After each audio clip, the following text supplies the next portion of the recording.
What's up, guys? It's your boy Cielshock from CTUSA Mini 4-Wheel Drive Racing Squad, and I'm a teacher here in Noobworks.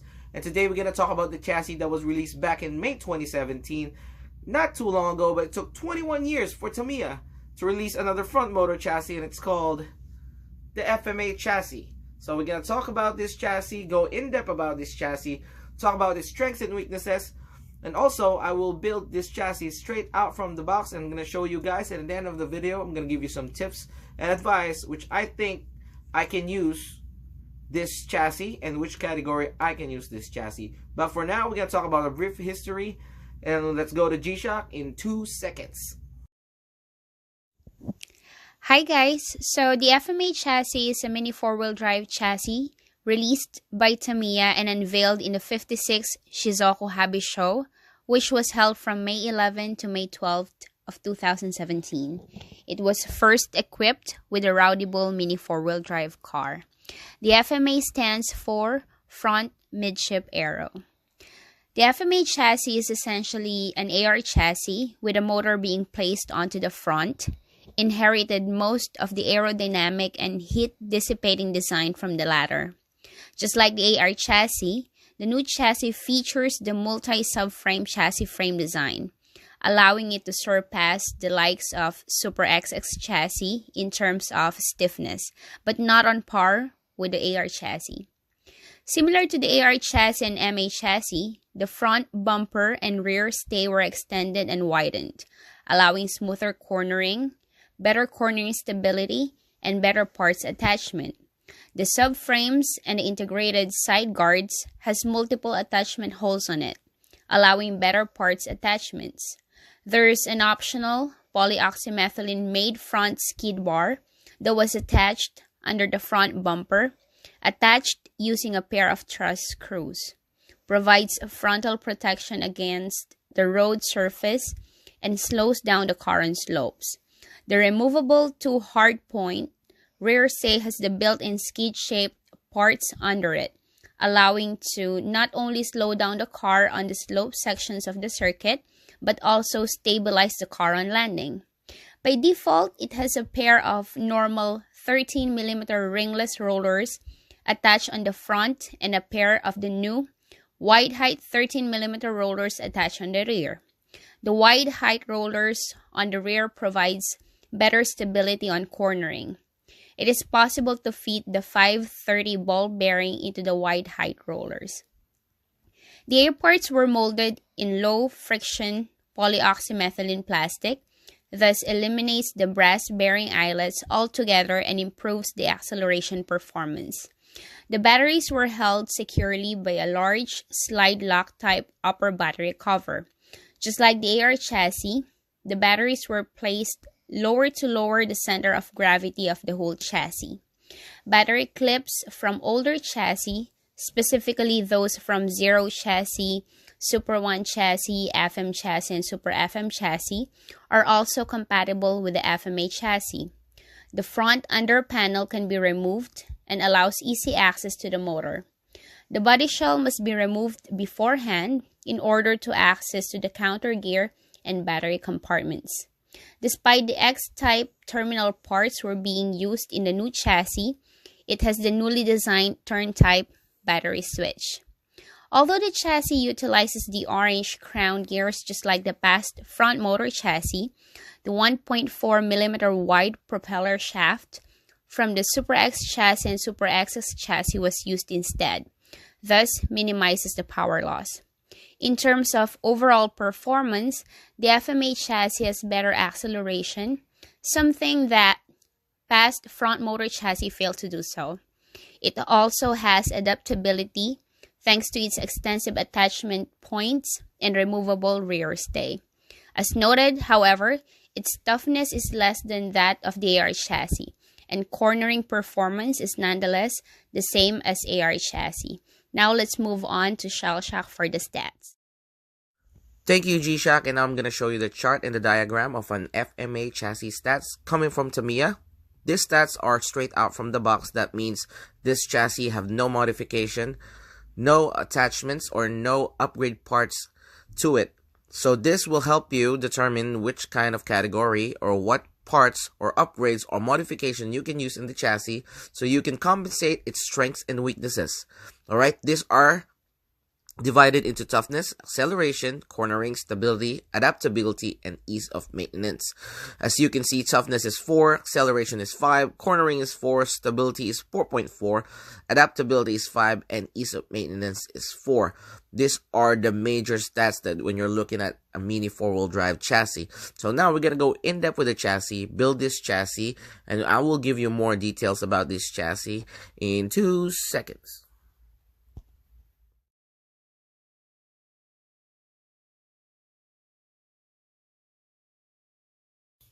Alright, now, so here's your FMA chassis. This is a black ABS FMA chassis.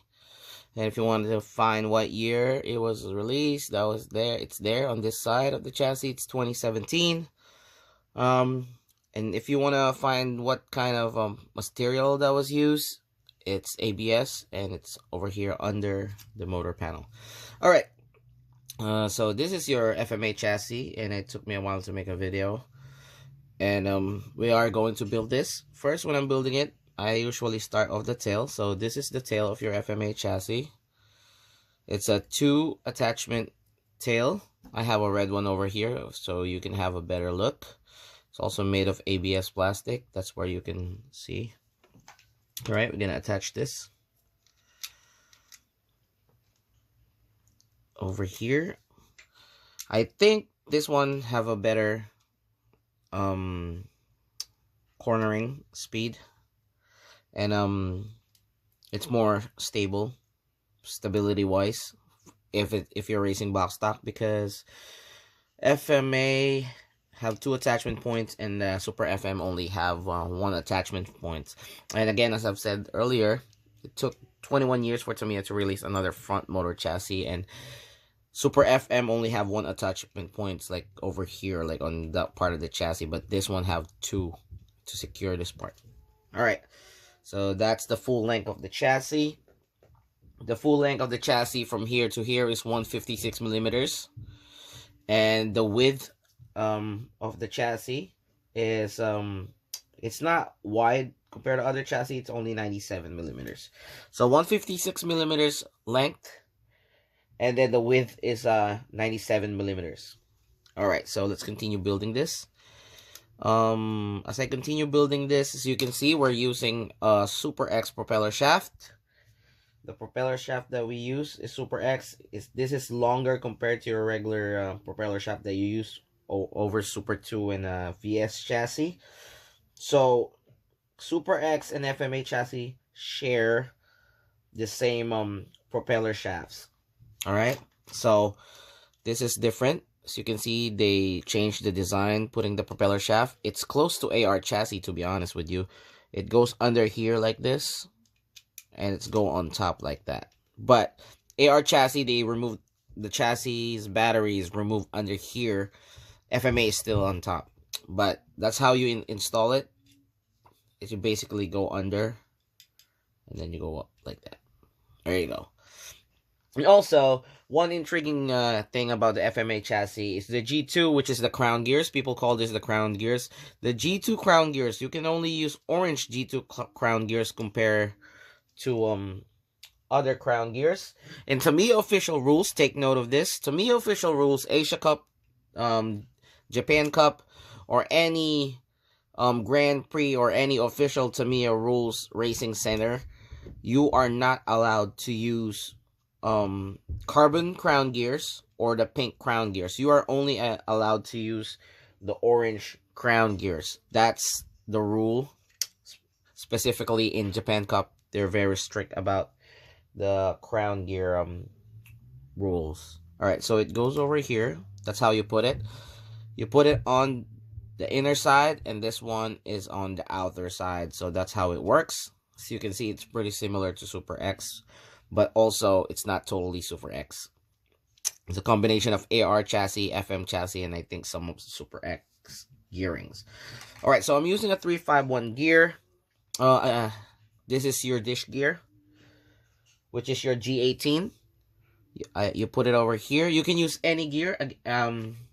One thing also, The gear compatibility of this chassis is you can use any gear. You can use 5-1, 4-1, 4-2-1, 3-7-1, or 3-5-1 as long it's a single shaft gear ratio. Alright? Just make sure it's single shaft because some people get confused with that and they were like, oh, I bought the wrong gear.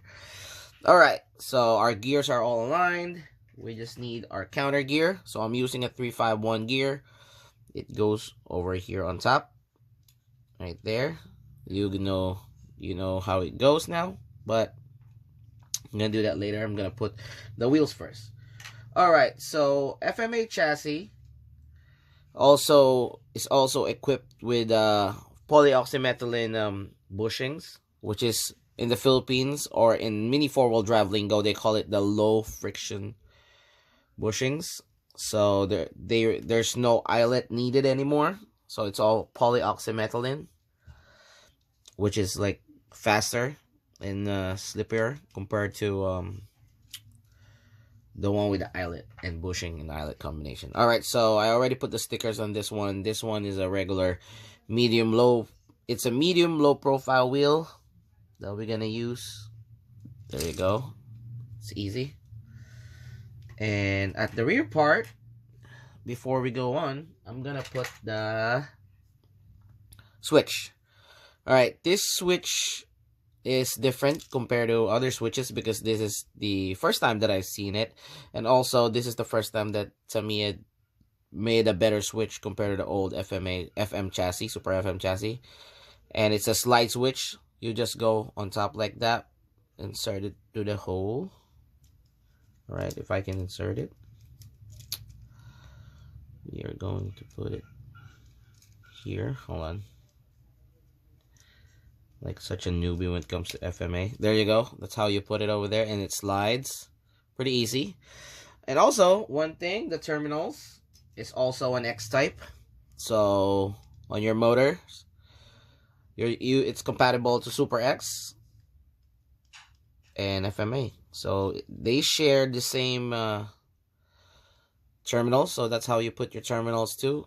You put it on that hook over there, press it in. And then now I'm gonna put my oxymethylene low friction bushings so I can insert my my wheels. All right.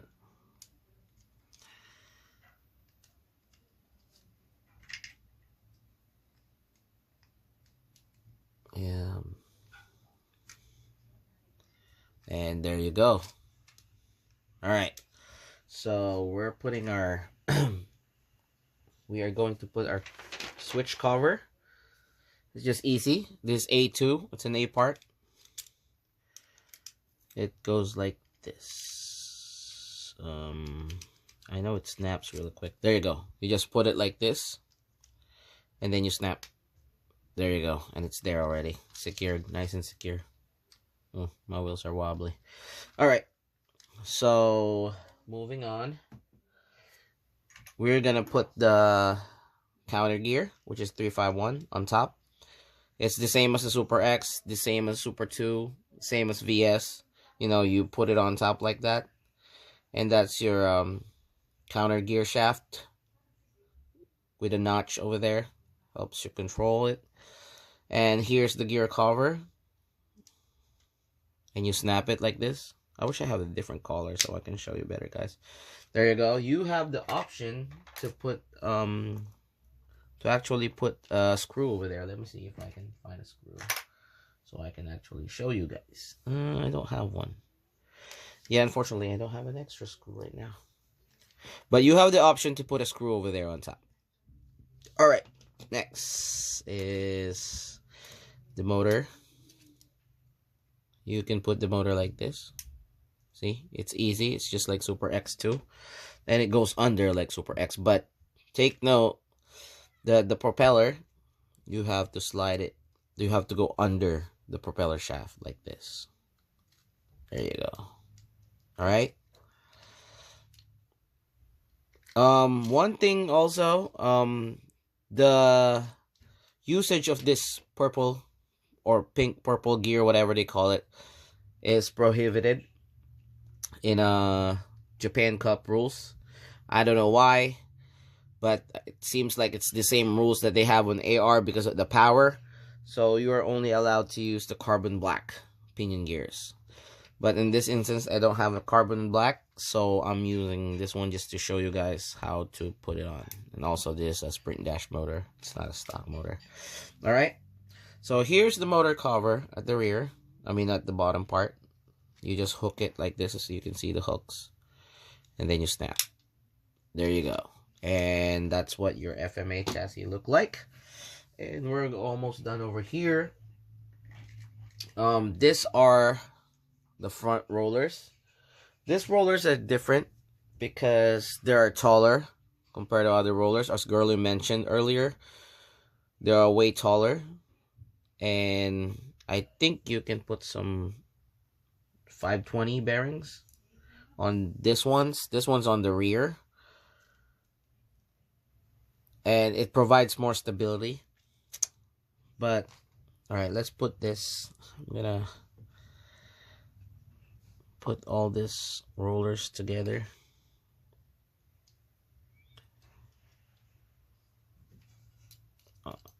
This one up front. If I have another one. I mean, the stock screws are still the same. You still use the same screws and then washer at the bottom. But one thing that I like on this build too is it's different. There's like different rollers. You can see it's taller compared to other rollers for stability. And also they stick on the polyoxymethylene material, which make the roller faster compared to other stock rollers made from ABS plastic or others. Alright, so one thing that I'm gonna show you guys, this is a stock roller. Oops. This is a stock screw, which is I just put on top. But you can see this roller is really tall and thick.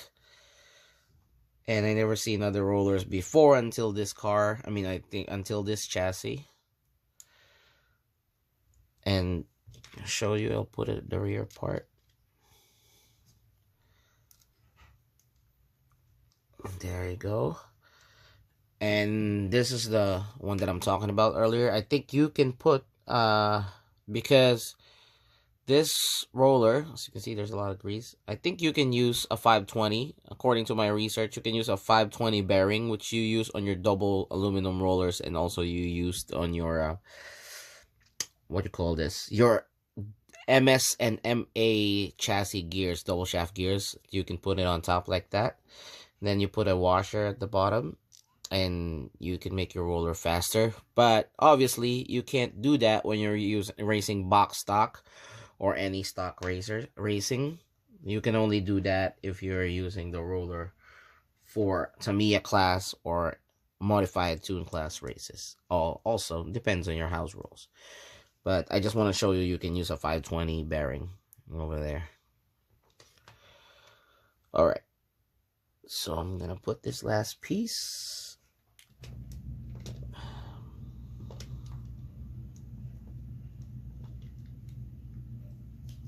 Screw it on top over here so you can have like a full. There you go. So those are the rollers. One more thing that I'm gonna show you is this part. This one is the front underguard attached like this. Alright, so you have to put 4 screws there to secure it.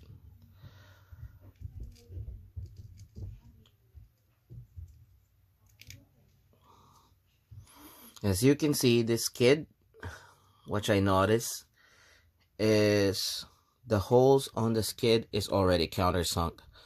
So the screws that you are going to use will not get caught in the track. So this is already countersunk, which is amazing. That to me, I thought of that.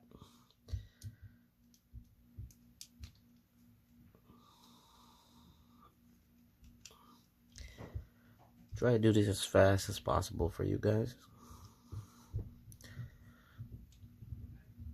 Alright, so that's the front skid, underguard, or whatever you want to call it.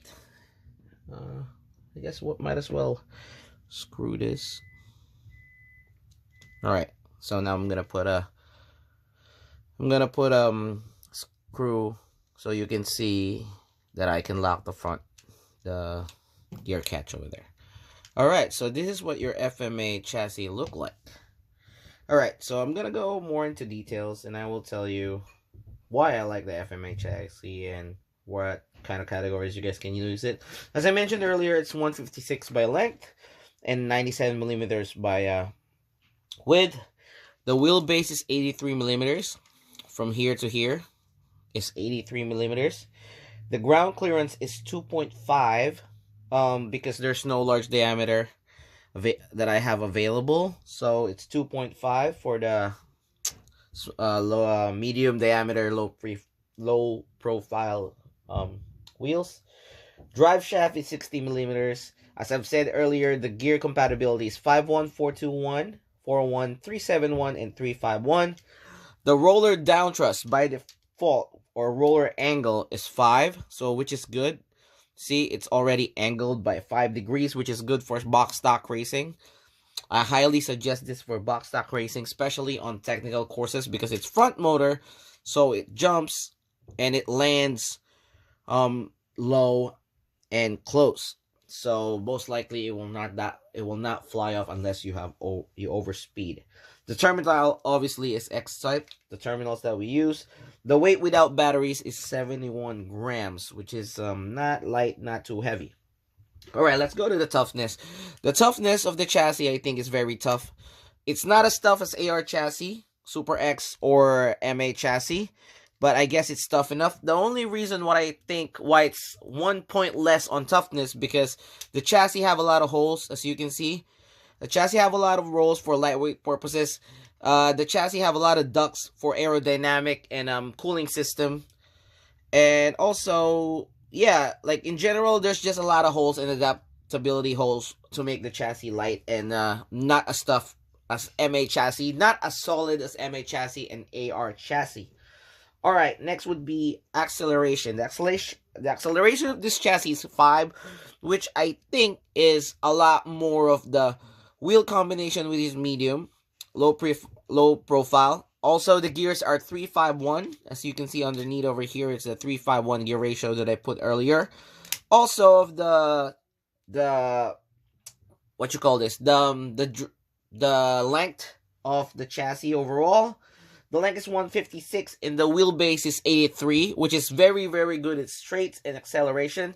So the longer your propeller shaft, the less the less stress that you give on your motor. So I think that's one main reason why it makes the chassis accelerate fast. And also, it's like an AR chassis transmission, so it's pretty smooth, straight out from the box. Again, these stats are straight out from the box. So it's pretty smooth in my opinion. That's why it's 5, perfectly scored as 5. And also the polyoxymethylene rollers, bushings, and rollers are one big factor for the car straight out from the box to accelerate that quick. Alright, cornering speed is 4. This chassis is a little bit wide and long, so I think that's the one reason why the cornering is only 4, because you know the shorter the chassis, the faster it's in cornering. But if you shorten the chassis, it will suffers when it comes to its stability. But because the chassis is long and it's wide, that's why the cornering of this chassis is 4. And also the wheel combination, most that I see besides the release this year, the first releases of the FMA chassis, it's scored as 4. It is scored as 4 because their wheels are closer to the body, like this fin type over here. Alright, stability is 4.4. Again, one big factor why it's 4.4 is the rollers, because you have a tall rollers now. The angle up front, also the chassis length. Again, as I mentioned over and over again, the chassis length is one big factor why it's stable. And the roller heights. You see, this one is really tall. and it's a lot of drag and grip when it comes to the cornering on hugging on the track, but compensates it with a polyoxymetalline material. Next would be my favorite feature of this car is the adaptability. If you haven't noticed that, I'm gonna tell you guys now. As you can see, you have 1, 2, 3, 4, 5, 6, 7, 8, 9, 10, 11, 12, 13, 14, 15, 16, 17, 18, 19, 20, 21, 22, 23, 24, 25, 26, 27, 28, 29, 30, 31, 32, 33, 34, 35, 36.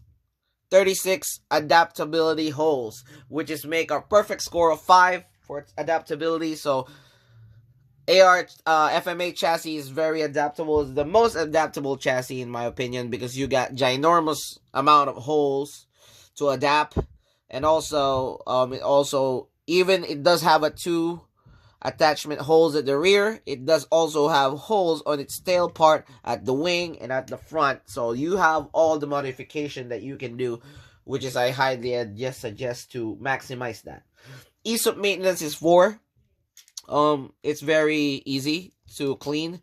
Snap in the back, up front, snap. The only reason I think why it's 4 because all the corners that you need to clean, and it's a new chassis, so this is not as accessible as Super X or AR chassis, but it's pretty easy to maintain. That's why it's 4. All in all, I like this chassis, especially the adaptability of this chassis.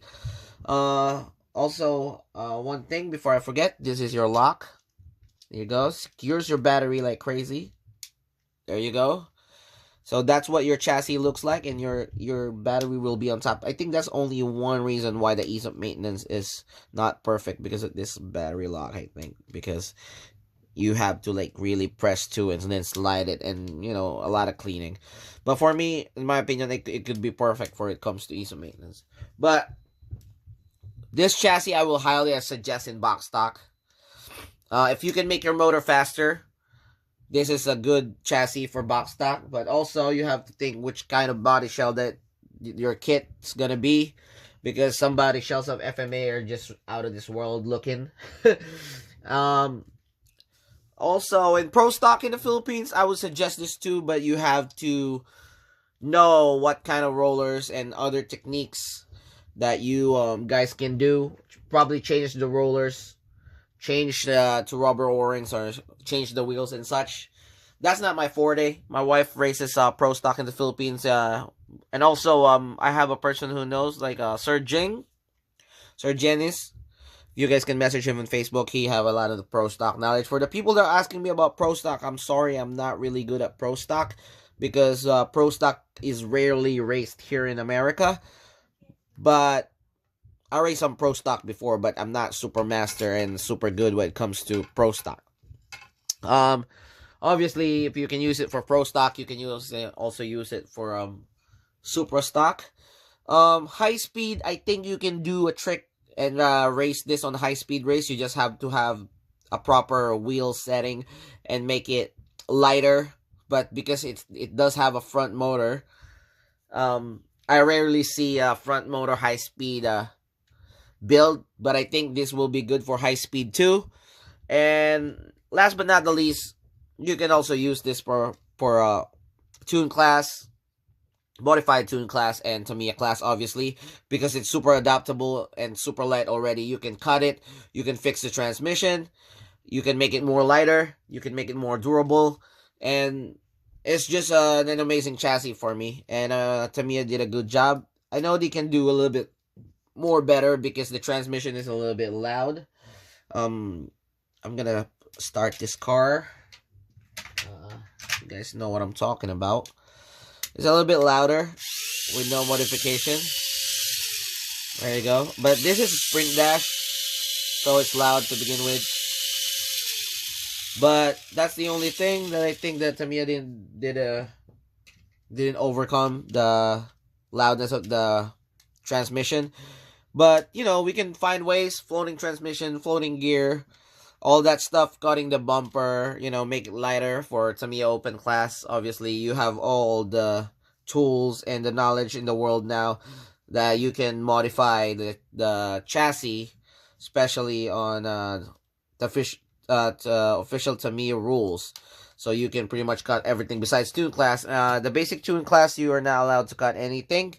But I think straight out from the box, basing on the stats and basing on some of my builds, this chassis is already competitive and it's not that hard to tame. Alright, so that's your review for your FM-Achassis. Thank you, Geeshock, for helping me. Thank you for all the Noobworks fans. Thank you for all the mini four-wheel drive racers all over the world. Shout out JHT, shout out Ben Royalty, Tamiya Mini 4-wheel drive Connecticut Racing Squad, Team Raw from Vietnam, and this is Cielshock. Always race humble, and also don't forget to subscribe and like. If you don't like the video, just hit dislike too. I don't mind. As I always say, we learn from you. You learn from us. Always race humble. Peace.